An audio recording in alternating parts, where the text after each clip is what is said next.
In this video, we're going to be making a few types of paper flowers. Let's start with tulips. To begin, you're going to need 4 tulip cutouts, like this.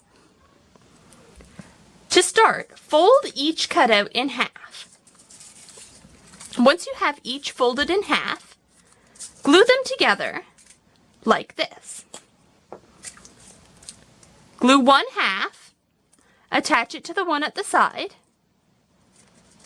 and move on to the next. There we are. Once you've finished with this shape, glue the backs like this, and then stick it in your paper flower garden. It should unfurl like that. Now we're going to be making daisies. To start, you're going to need a few straight strips of paper. Fold the petals in half to make teardrop shapes, like this. Glue them at the end.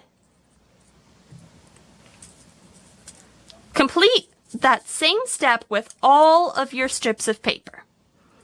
I'm making small ones for my garden, but you may choose to make bigger flowers, like this.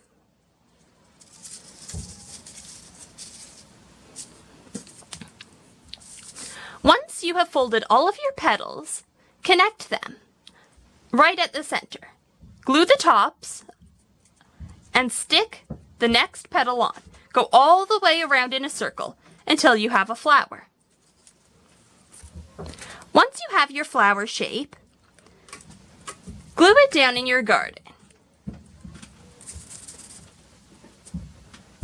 At a center, now we're going to be making our final flowers using a few circles. Fold the circles in half, just like we did with the tulips.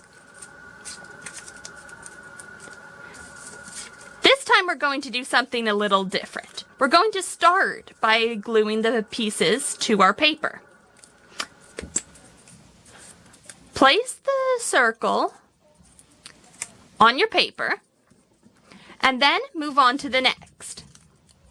We want to go all the way around in a circle.